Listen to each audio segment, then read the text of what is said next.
The funeral director looked me straight in the eye and said the words that still haunt me today. "Sir, I'm going to have to ask you to leave."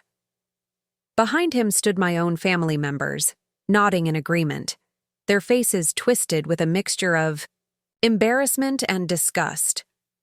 My sister Rachel crossed her arms and whispered something to my cousin Mark, who shook his head and looked away.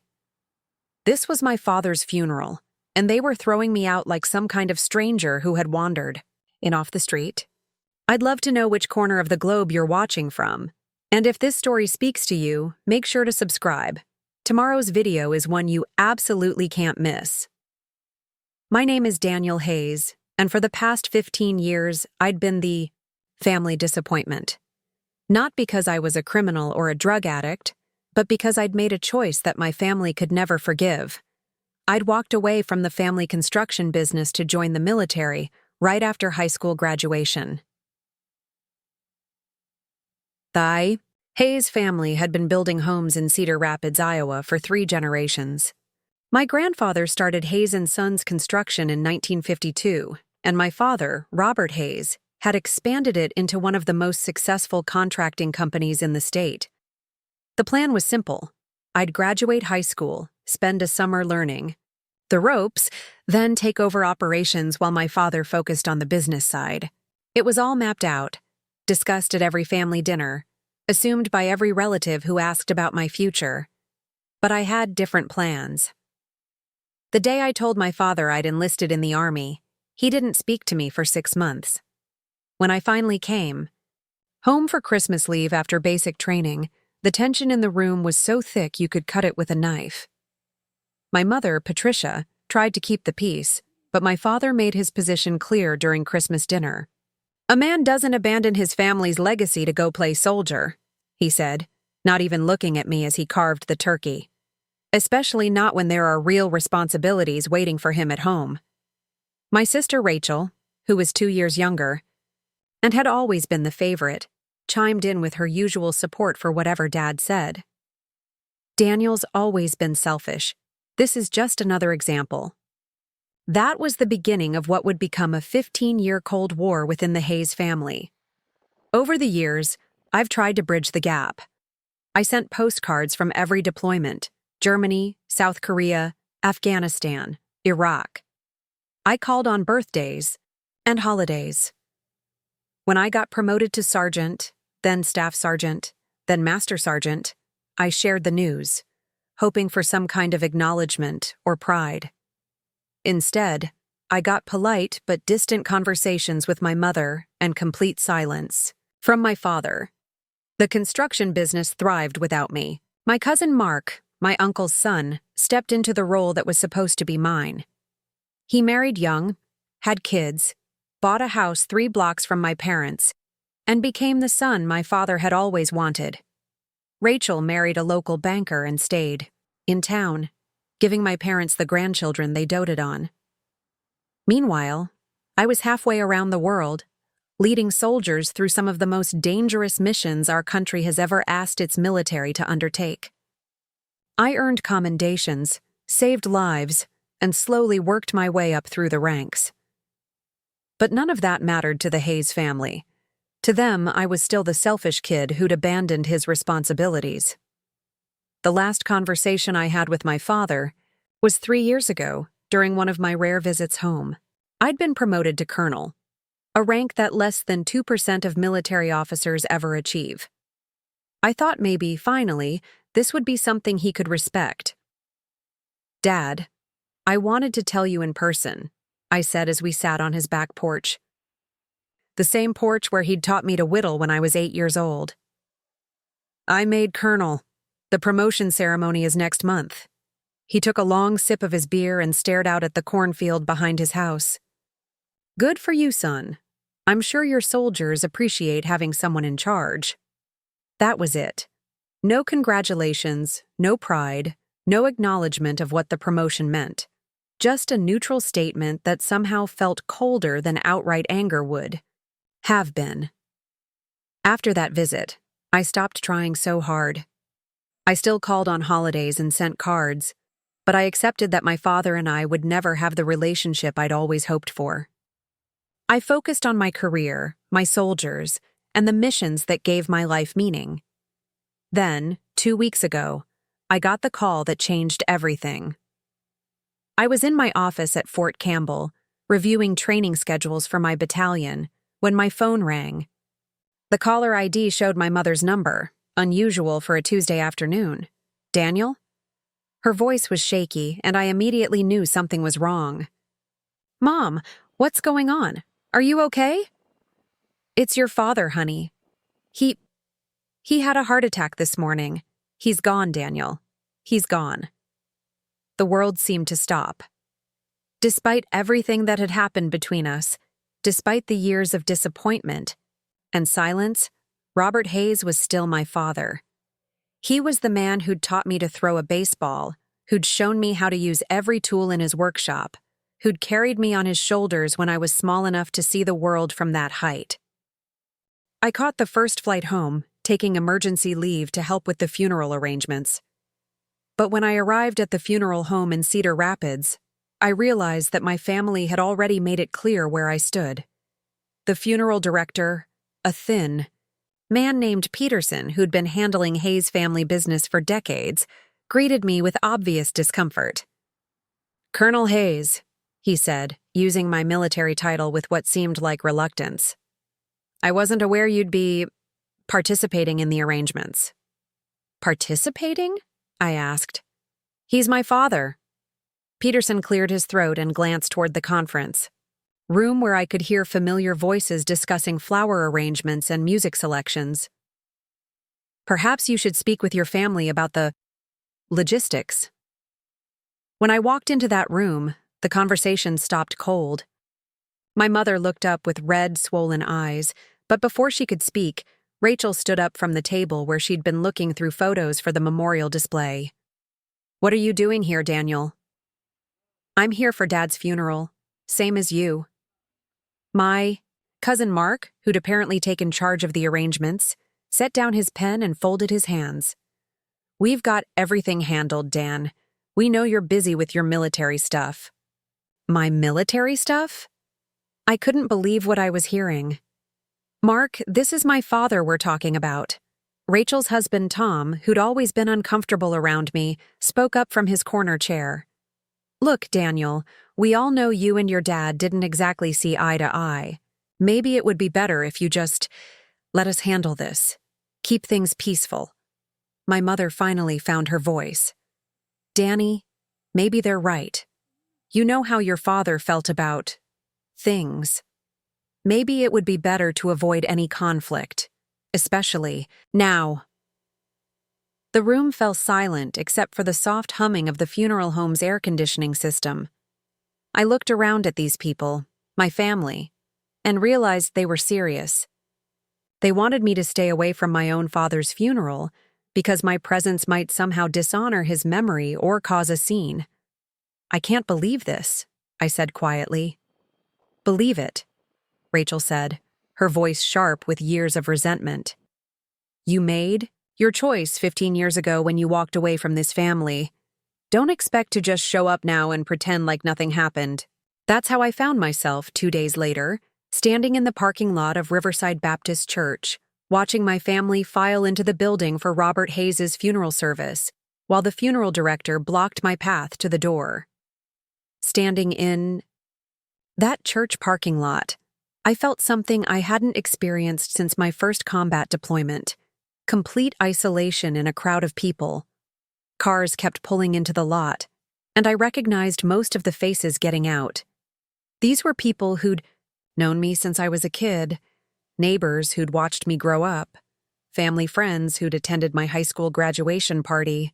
Yet as they walked past me toward the church entrance, their eyes either avoided mine entirely or held that uncomfortable look people get when they encounter an awkward situation they don't want to be part of. Mrs. Henderson from down the street gave me a small, sympathetic nod, but kept walking. Jim Morrison, who'd worked alongside my father for over a decade, actually started to approach me but stopped when he saw Rachel standing at the church door, clearly monitoring who was coming in. The message was unmistakable. I wasn't welcome here. The funeral director, Peterson, stood near the entrance like a bouncer at an exclusive club. Every few minutes, he'd glance over at me, probably hoping I'd just get back in my rental car and drive away. But I couldn't do that. Whatever had happened between my father and me, whatever disappointment he'd carried about my choices, he was still my dad. I'd traveled thousands of miles and taken emergency leave to be here, and no amount of family politics was going to keep me away. I decided to wait. The service would start soon, and once everyone was inside and settled, maybe I could slip in the back without causing the scene they were all so worried about. I leaned against my rental car and watched the last few stragglers hurry up the church steps. That's when I noticed the other cars. 3 black sedans had pulled into the far end of the parking lot, away from the main crowd. The windows were tinted, and they sat there idling quietly. At first, I thought maybe they were part of the funeral procession, but something felt different about them. Professional, official. My phone buzzed with a text message. It was from Sergeant Major Williams, my senior enlisted advisor back at Fort Campbell. "Sir, wanted you to know we took care of the arrangements you requested. Honor Guard will be there. Sorry for your loss. A lot of love and effort went into bringing this story to life. If you're enjoying it, we'd be so grateful if you'd subscribe to our channel. Now, back to where we left off." I stared at the message, confused. I hadn't requested any Honor Guard arrangements. Military honors weren't typically provided for civilians, and given my family's attitude toward my service, I certainly wouldn't have arranged for any kind of military presence at my father's funeral. Before I could process this further, the church. Doors opened and Peterson stepped outside. He looked directly at me and walked over, his expression even more uncomfortable than before. "Colonel Hayes," he said quietly, "there seems to be some confusion about today's arrangements." "What kind of confusion?" He glanced back toward those 3 black sedans, which I now noticed had men in military dress uniforms standing beside them. "Apparently, there are some military personnel here who believe they have official business at this service. They're asking about protocol for certain honors." My heart started beating faster. "What kind of honors?" "They mentioned something about a flag ceremony and other military traditions. But, sir, your family made it very clear that there were to be no military elements in today's service. No flag, no honors, nothing that would—" He paused, searching for diplomatic language. "Nothing that would complicate the proceedings." The pieces started falling into place. Someone had arranged for military honors at my father's funeral, but it wasn't me. And my family had specifically requested that there be no military involvement whatsoever. They wanted to bury Robert Hayes as a civilian, a businessman, a community leader, anything but the father of a career soldier. "Did they say who authorized the Honor Guard?" I asked. Peterson shook his head. "They just said they had orders to be here, official orders. But, sir, if your family doesn't want them here—" "Let me talk to them," I said, walking toward the sedans. "As ye—" I approached. I could see that these weren't just any military personnel. The uniforms were pristine, the bearing was perfect, and the ranks visible on their sleeves told me these were senior, non-commissioned officers, the kind of soldiers who don't show up anywhere without a very good reason. A master sergeant stepped forward as I approached. His name tape read Rodriguez, and his chest displayed ribbons that told the story of multiple combat deployments and years of distinguished service. "Colonel Hayes?" he asked, coming to attention. "Yes, Sergeant. I understand. There's been some confusion about your presence here today." "No confusion on our end, sir. We have orders to provide full military honors for today's service." "Orders from whom?" "I didn't request any honors, and this is a civilian funeral." Rodriguez's expression didn't change, but I caught something in his eyes, a look I'd seen before in soldiers who were carrying out orders they couldn't fully explain, but knew were important. "Sir, the orders came through proper channels. All I can tell you is that we're here to honor someone who earned it." "Sergeant, You understand that my father was a civilian? He never served in the military. He was a construction contractor. This time, Rodriguez did react. Just slightly. A small tightening around his eyes that suggested surprise, but his voice remained steady and professional. Sir, we have our orders. If you'll excuse me, I need to coordinate with my team. He stepped back and began speaking quietly, into a radio. I could catch fragments of the conversation, references to the family situation and proceeding as planned. Whatever was happening here was bigger than a simple miscommunication. I walked back toward the church, my mind racing. Someone with serious authority had ordered a military honor guard to my father's funeral.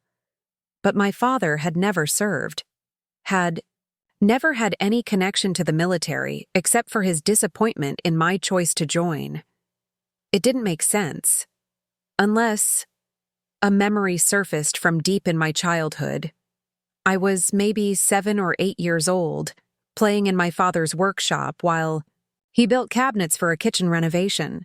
I'd found an old wooden box tucked away on a high shelf, covered in dust. Inside were papers, official-looking documents with seals and signatures. When I'd asked my father about them, he'd quickly taken the box away and told me they were old.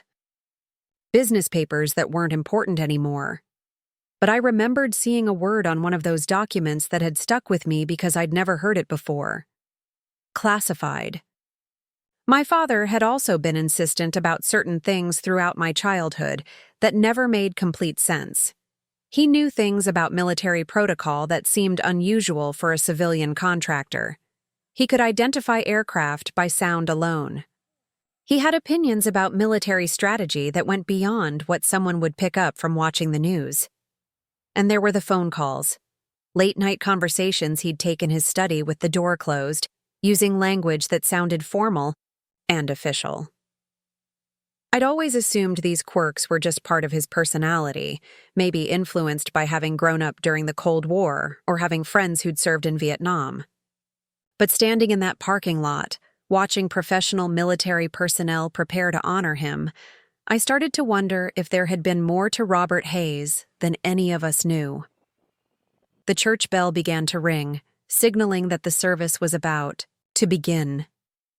I looked toward the entrance and saw Peterson still standing there, clearly torn between his duty to honor the family's wishes and his uncertainty about defying what appeared to be official military orders.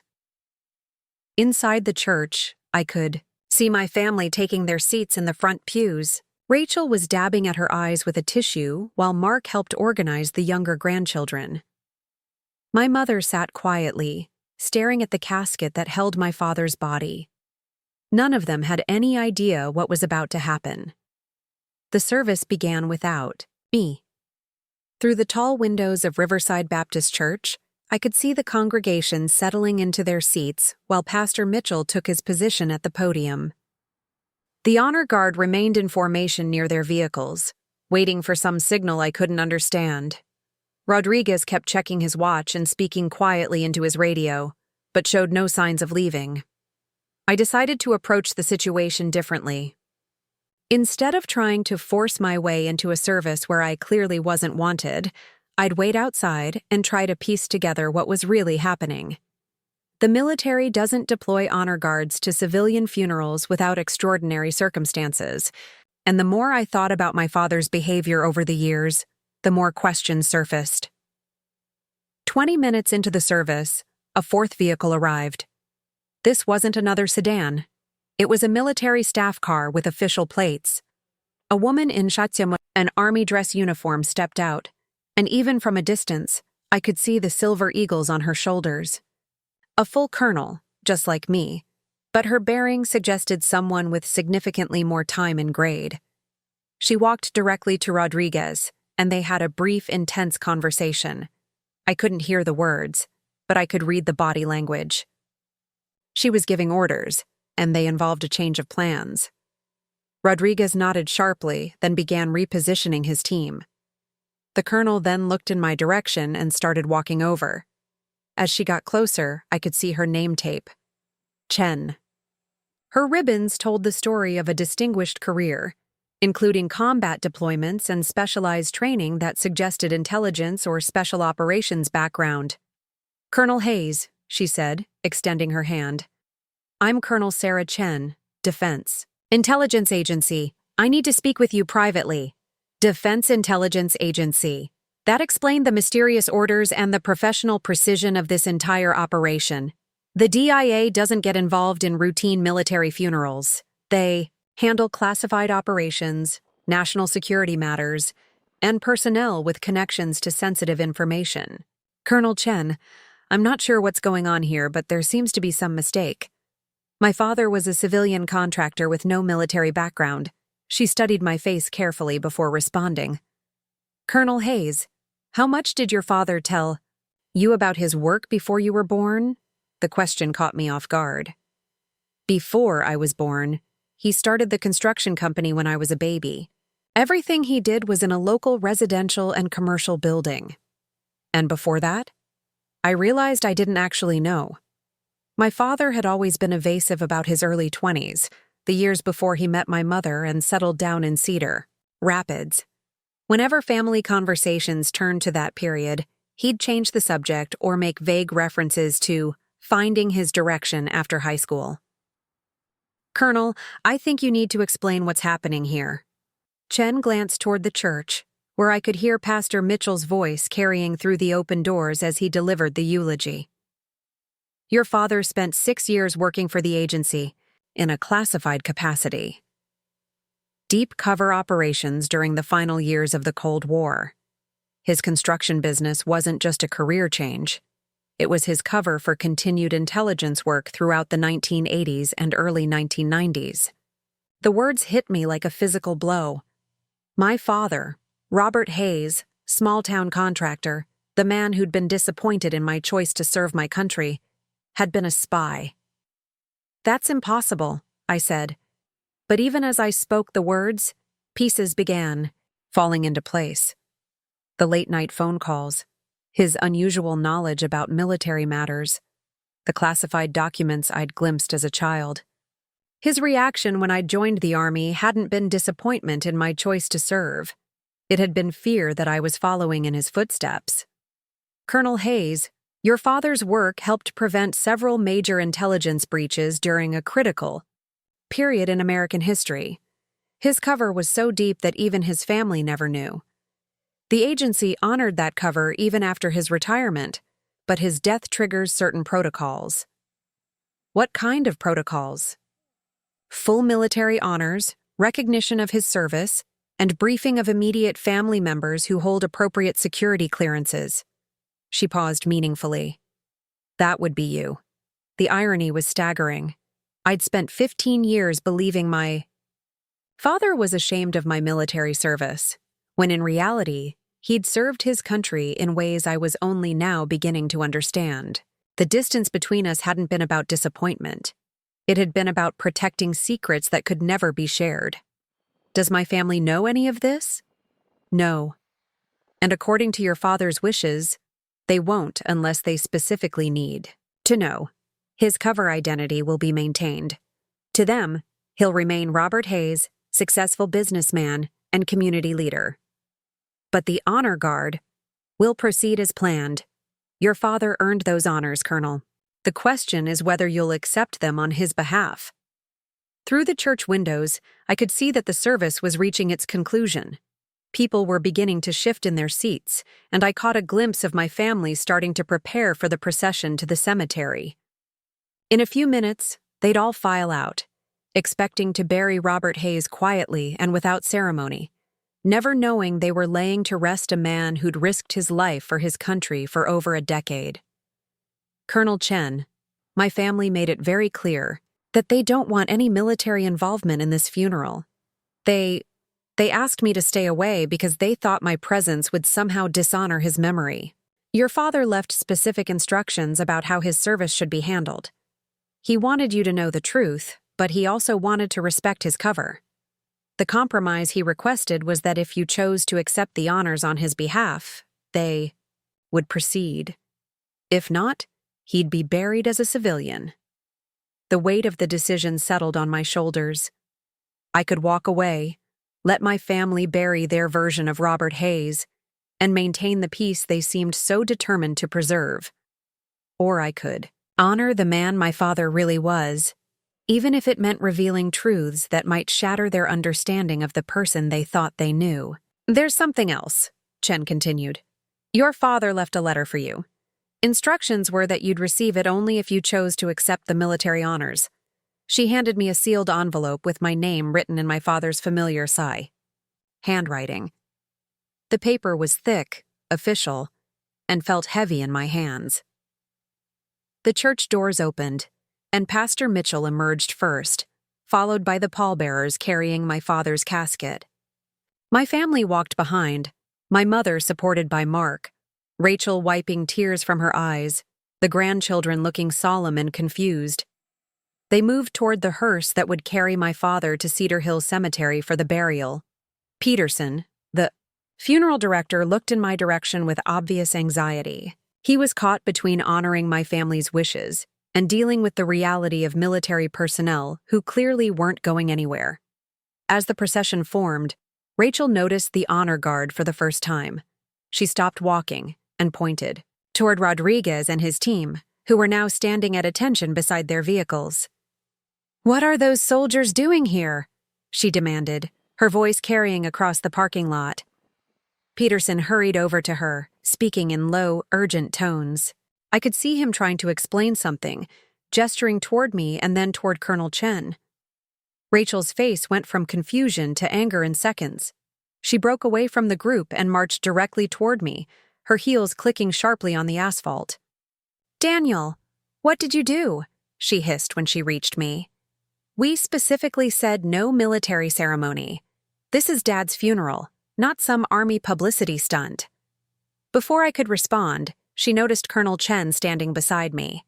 The sight of another, high-ranking military officer clearly intensified her anger. "And who is this? Did you bring reinforcements to force your way into our father's funeral?" Colonel Chen stepped forward and spoke with the calm professionalism that comes from years of handling delicate situations. "Ma'am, I'm Colonel Chen with the Defense Intelligence Agency. I'm here to discuss certain matters related to your father's service to his country." "Service?" Rachel laughed bitterly.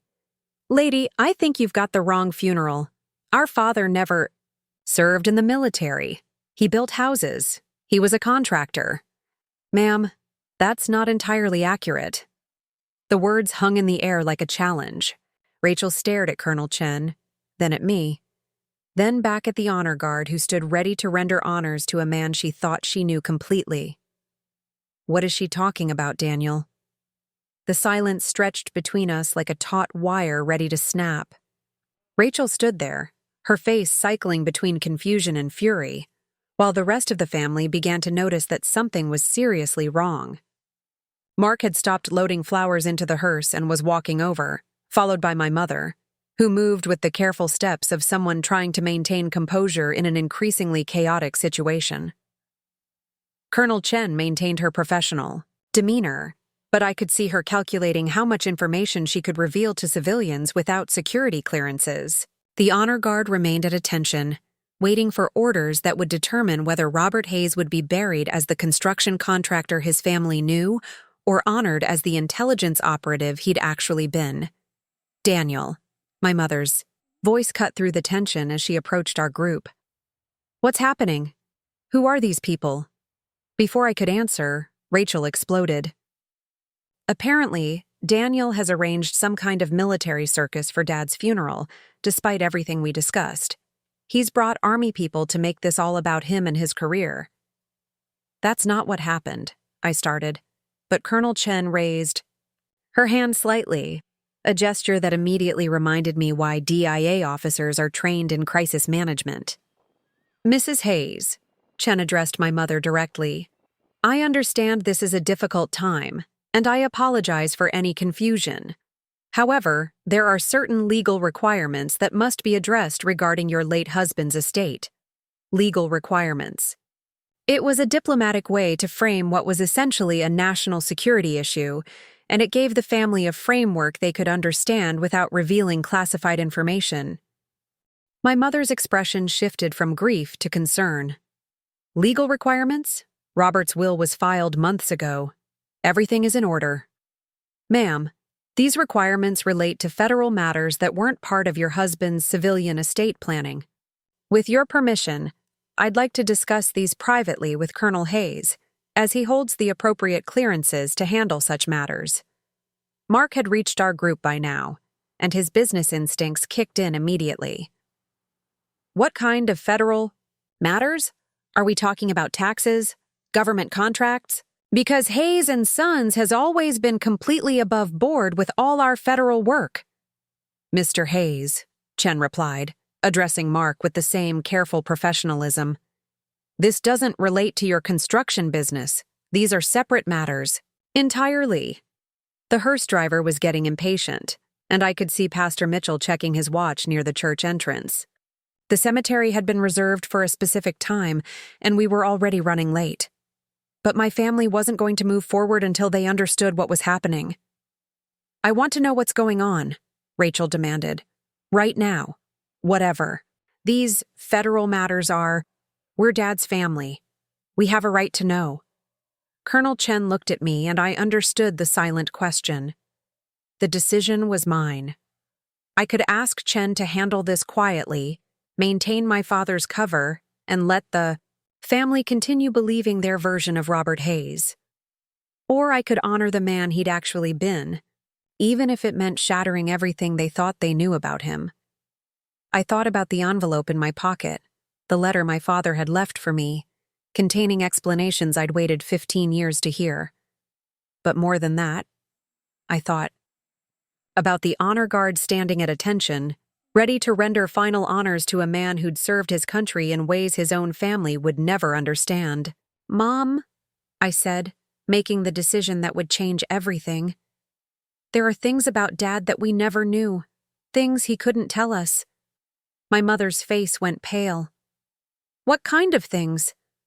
I looked at Colonel Chen, who gave me an almost imperceptible nod. We were about to cross a line that couldn't be uncrossed. Before Dad started the construction company, before he met you, he worked for the government, for the intelligence community, the business, the life here in Cedar Rapids. It was all part of a cover identity he maintained for over 30 years. The words hit my family like a physical blow. Rachel actually took a step backward, shaking her head in denial. Mark's mouth fell open, and my mother's carefully maintained composure finally cracked. That's impossible, Rachel whispered. Dad was never secretive. We knew everything about his life. He told us stories about growing up here, about starting the business, about meeting Mom at the county fair. Those stories were true, Colonel. Chen interjected gently. Your father's cover was built around his actual background and relationships. The best deep cover operations always are. But between the ages of 18 and 24, Robert Hayes worked for the Central Intelligence Agency in some of the most dangerous assignments our country has ever conducted. My mother sank into Mark's arms, overwhelmed by revelations that rewrote 35 years of marriage. The phone calls, she said suddenly. Those late-night phone calls in his study. He always said they were business calls, but they sounded so formal, and he knew things about world events, about military situations. He always seemed to know things before they were on the news. Dad was a spy? Mark asked, his voice barely above a whisper. Your father was a patriot, Chen corrected. He volunteered for assignments that required him to give up any recognition or credit for his service. He couldn't tell his family, couldn't receive public honors, couldn't even acknowledge his own sacrifice. But he served his country with distinction for over a decade, and his work saved American lives. The cemetery director had arrived and was speaking urgently with Peterson about the delayed procession. Cars full of mourners were lined up behind the hearse, waiting for the family to lead the way to the burial site. But my family was too stunned to move. Why are you telling us this now? Rachel asked, tears streaming down her face for reasons that had nothing to do with grief and everything to do with feeling betrayed by her own memories. Because your father left specific instructions, I answered, pulling the envelope from my pocket. He wanted me to know the truth, but he also wanted to protect all of you from it unless you chose otherwise. I looked around at their faces, confused, hurt, angry, overwhelmed. These were people who'd thought they knew Robert Hayes completely, and now they were discovering that the most important part of his life had been hidden from them. The Honor Guard is here to render final military honors, I continued. Dad earned them. He earned recognition for service that most people will never even know happened, but he also knew that revealing his background would mean admitting that he'd lied to his family for over 3 decades. He didn't lie, my mother said suddenly, her voice stronger than it had been all day. He protected us. If what you're saying is true, if Robert was involved in dangerous intelligence work, then keeping us ignorant kept us safe. Colonel Chen nodded. That's exactly right, Mrs. Hayes. Your husband's greatest act of service was maintaining a cover so complete that it protected not just his operations but his family. The Honor Guard had been standing at attention for nearly 20 minutes now, and Rodriguez was beginning to show signs of concern. Military ceremonies operate on precise timing, and we were well past the scheduled start of the graveside service. We have to make a decision, I said to my family. We can continue to the cemetery and bury Dad as Robert Hayes, successful businessman and community leader. The Honor Guard will withdraw. His service record will remain classified, and life will go on as it always has. Or we can honor the man he really was. What does that mean exactly? Mark asked. Colonel Chen answered, full military honors at graveside. Flag presentation to the family. Recognition of his service record within the limits of national security, and a permanent notation in the official record that Robert Hayes served his country with distinction in classified operations. But people will ask questions, Rachel said. Everyone in town will want to know why there's suddenly a military ceremony for someone they thought was just a contractor. That's true, Chen acknowledged. Revealing your father's service means accepting that people will know your family kept secrets. Some will understand. Others might feel deceived. It's a risk.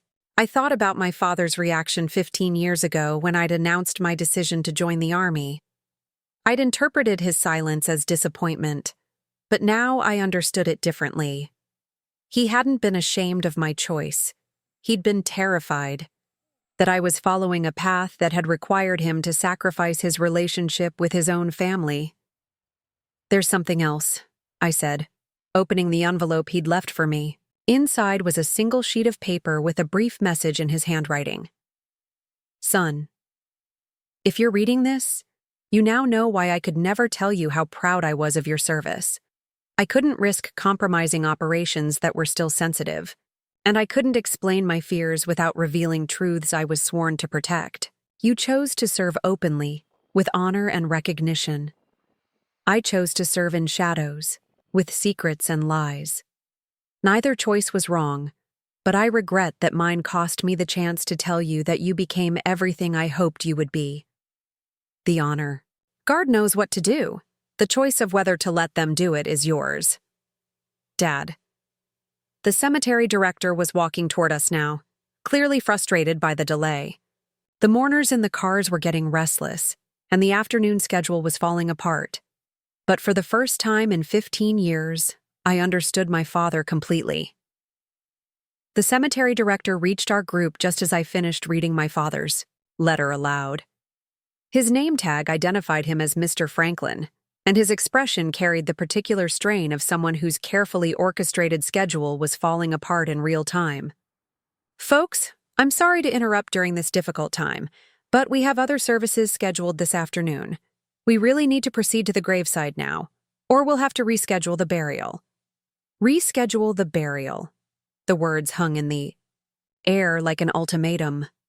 My father had been dead for 3 days, the church service was complete, and over 100 people were waiting in cars to pay their final respects. But my family was facing a decision that would fundamentally change how Robert Hayes would be remembered by everyone who knew him. My mother stepped forward.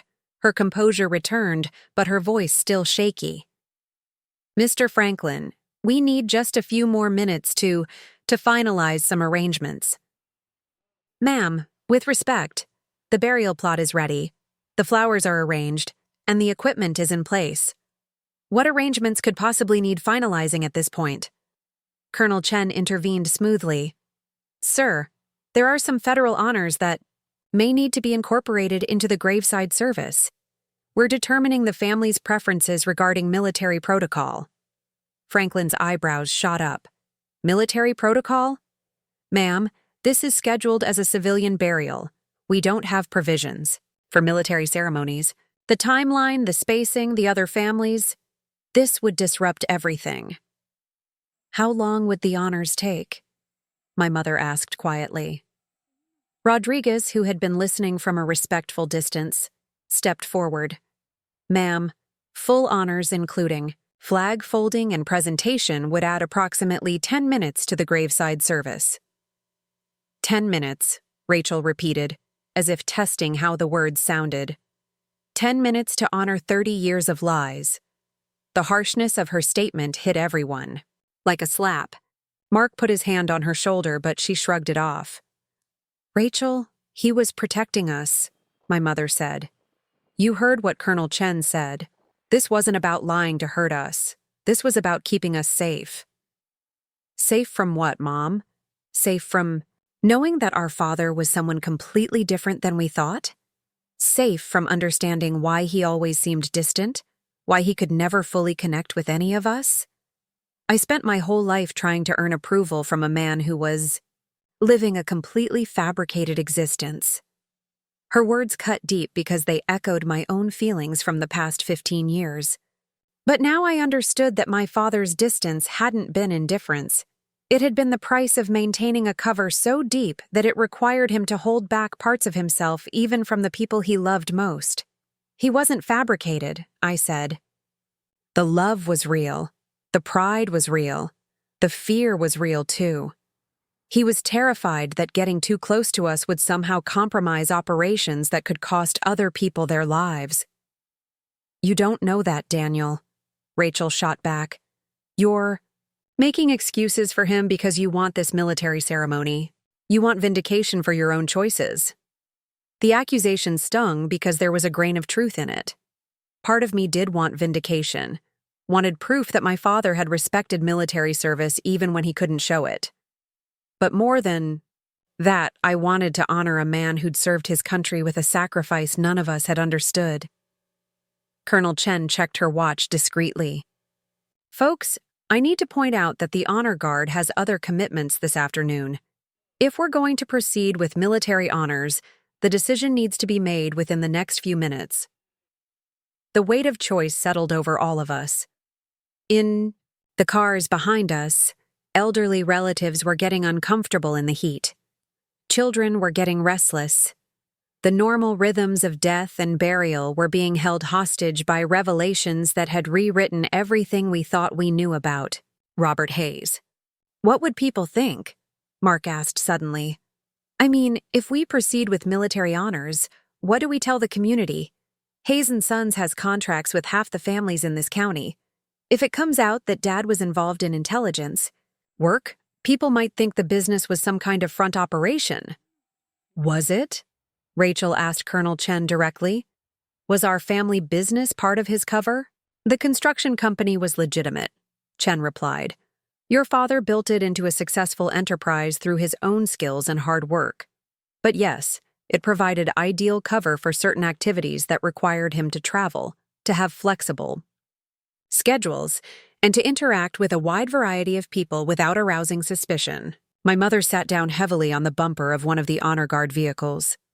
The revelation that even the family business had been part of an intelligence operation seemed to drain the last of her strength. Everything, she whispered. Our whole life together was built around his work for the government.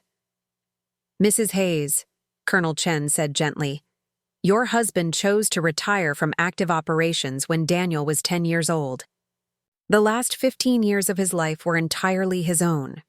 The man you knew during that time, the father and grandfather and community leader, that was completely authentic. But the first 20 years of our marriage were shaped by his service. Yes, but the love he felt for you, the pride he took in his children, the life he built here, those were real. They just had to exist within the constraints of his obligations to national security. The cemetery director was getting visibly agitated, and I could see other funeral home staff members gathering near the hearse, clearly concerned about the delay. In the distance, another funeral procession was arriving for the next scheduled service. "We have to decide," I said to my family. "Right now." Rachel looked around at all of us, her mother sitting exhausted on a car bumper, her cousin Mark calculating business implications, me standing with military officers she was only now beginning to understand. When she spoke, her voice carried a resignation that I recognized from years of family arguments that nobody ever really won. "He's already dead," she said quietly. "Whatever we decide here won't change what he did or who he was. It will only change how we remember him." "And how the community remembers him," Mark added. "Rachel's right about that. This will change everything for a lot of people." My mother stood up slowly, smoothing her black dress and squaring her shoulders, in a gesture I remembered from childhood, the way she'd prepared herself to handle difficult situations. "Robert served his country," she said, her voice steady for the first time since Colonel Chen had begun explaining the situation. "He made sacrifices that I'm only now beginning to understand. If the military wants to honor that service, then we should let them." "Mom," Rachel started, but my mother held up her hand. "I've been married to that man for 35 years. I knew there were parts of him I couldn't reach, things he couldn't share, weights he carried that he never explained. I always assumed it was just his personality, his way of protecting himself. Now I know he was protecting all of us." She turned to Colonel Chen. "What do we need to do?" Chen looked relieved. "The honor guard will proceed to the cemetery and coordinate with the funeral director about positioning. The ceremony will add approximately 10 minutes to the graveside service. At the conclusion, you'll be presented with the flag and a certificate acknowledging your husband's service within the limits of what can be publicly disclosed." "And afterward?" Mark asked. "What do we tell people who ask questions?" "You tell them the truth," Chen replied.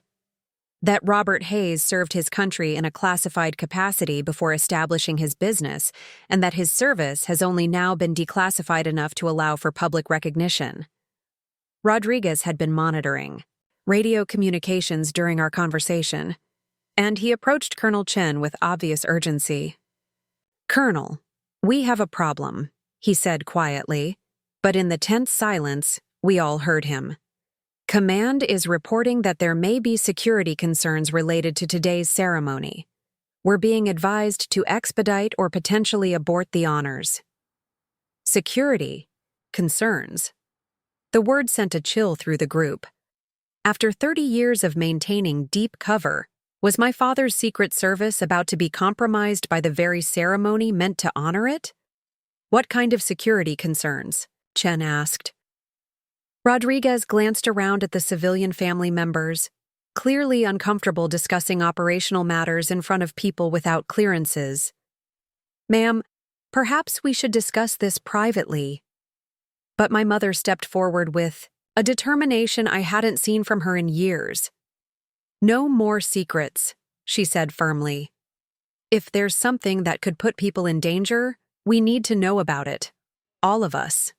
Colonel Chen and Rodriguez exchanged a look that spoke of years of handling classified information in front of civilians. The decision to share operational details with my family clearly went against every protocol they'd been trained to follow, but my mother's demand for transparency had shifted the dynamic completely. "Mrs. Hayes," Chen said carefully, "there are individuals who may have learned about today's ceremony through unofficial channels, people who might have reason to prevent your husband's service from being publicly acknowledged." "What kind of people?" Mark asked, his business instincts immediately focused on threat assessment. Rodriguez answered this time, his military bearing more pronounced as he shifted into operational mode. During the Cold War, certain operations created lasting resentments. People whose activities were disrupted, networks that were compromised, individuals who spent years in prison because of intelligence gathered by operatives like your father. The implications hit me immediately. My father hadn't just gathered information and filed reports from some safe office building. He'd been involved in operations that had real consequences for real people, including people who might still be alive and holding grudges 30 years later. Are you saying someone might try to disrupt the funeral? Rachel asked, her anger now replaced by genuine fear. We're saying it's a possibility we have to consider, Chen replied. Your father's work contributed to the arrest and prosecution of several individuals involved in espionage against the United States. Most of them served their sentences and moved on with their lives. But not all of them.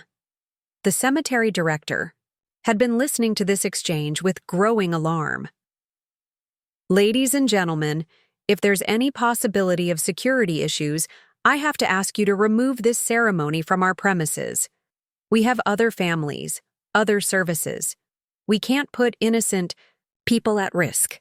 Mr. Franklin, I said, stepping forward, my father served his country for over a decade in ways that required him to sacrifice any recognition or acknowledgement.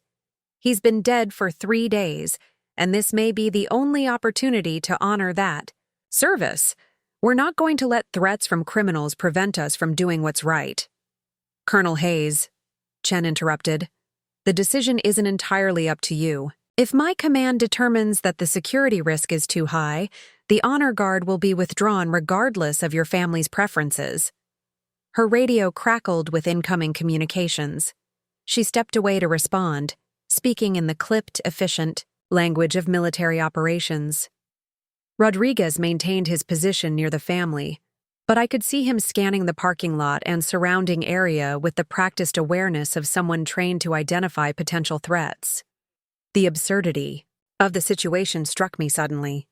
Here we were, standing in a church parking lot in Cedar Rapids, Iowa, discussing Cold War vendettas and operational security at my father's funeral. 3 hours ago, the biggest concern had been whether I'd be allowed to attend the service. Now, we were dealing with the possibility that foreign agents or their sympathizers might try to prevent a military honor ceremony. This is insane, Rachel said, echoing my thoughts. How did we go from burying a construction contractor to worrying about international conspiracies? Because your father wasn't a construction contractor, my mother said quietly.